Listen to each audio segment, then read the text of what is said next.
Alam mo kung anong masakit sa electric bill, hindi lang yung mataas ang binabayaran mo.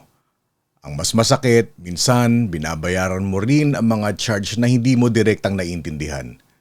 May system loss, may subsidies, may taxes, may universal charges, may renewable charges, may other charges pa.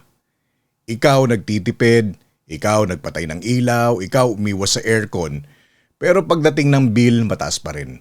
Kaya ang tanong, electric bill ba ito o resibo ng lahat ng pinapasa sa ordinaryong Pilipino? Sa actual na Meralco bill na hawak natin, ang charges for this billing period ay mahigit 6,800 pesos. At hindi lang pala simpleng kuryente ang laman ng bill. May generation charge, mahigit 3,500 pesos. Ito ang bayad sa mismong kuryenteng ginagawa o binibili mula sa power suppliers. Hindi ito simpleng Meralco fee. Pass-through charge ito. Kinokolekta ni Meralco pero napupunta sa power suppliers. Pero tanong, sino ang nagbabantay kung tama ang presyo ng supply?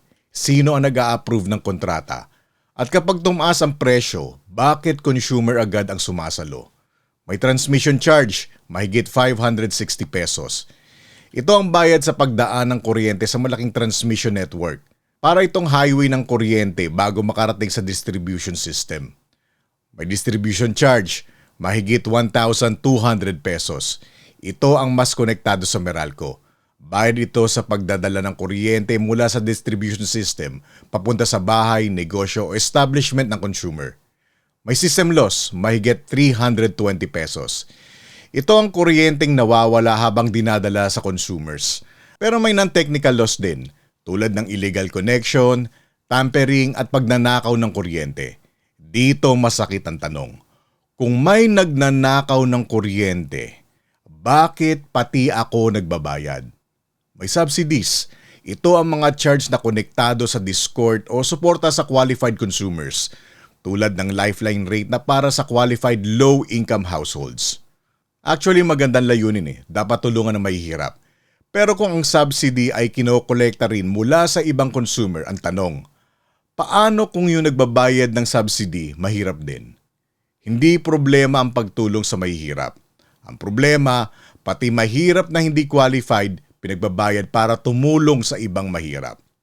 May government taxes, mahigit 670 pesos. Ibig sabihin, bukod sa mismong kuryente, may buwis pa. May universal charges, halos 150 pesos. Government mandated charge ito na may specific purpose sa power sector. Pero dapat malinaw, saan napupunta, sino ang gumagamit at hanggang kailan ito sisingilin.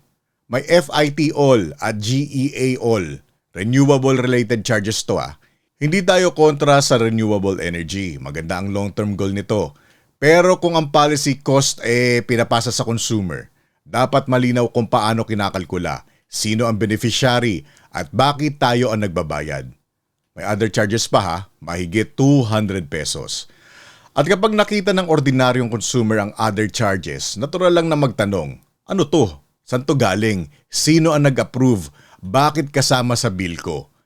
Kaya hindi simpleng malakas lang gumamit ng kuryente kaya mataas ang bill. Minsan, mataas ang bill dahil pinagsama-sama ang konsumo, delivery cost, system loss, subsidy tax, renewable charge at iba pang policy charges.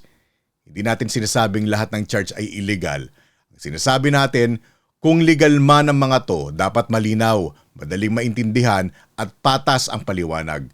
Kasi kung consumer ang nagbabayad, hindi pwedeng consumer ang huling nakakaintindi. Simple lang dapat, magkano ang ginamit ko, magkano ang charge, sino ang nagpataw, saan napunta, at bakit ako ang nagbabayad.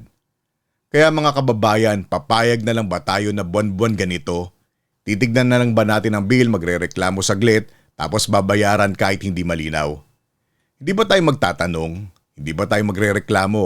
Hindi ba natin ipaglalaban ang karapatan nating maintindihan kung bakit tayo sinisingil? Hindi ito panawagan para manggulo. Ito ay panawagan para magbasa, magtanong, mag-research at humingi ng paliwanag sa tamang ahensya. Sa Meralco, sa ERC, sa mga mambabatas at sa mga opisyal na dapat nagpoprotekta sa consumer. Kasi kuryente natin to, bill natin to, pera natin to. At kung pera ng taong bayan ang kinukuha, karapatan ng taong bayan ang malinaw na paliwanag. Reality check. Kapag tahimik ang taong bayan, mas lumalakas ang loob ng sistema na ipasa sa atin ng lahat. Kaya huwag tayong manahimik. Magbasa, magtanong, magreklamo, maningil.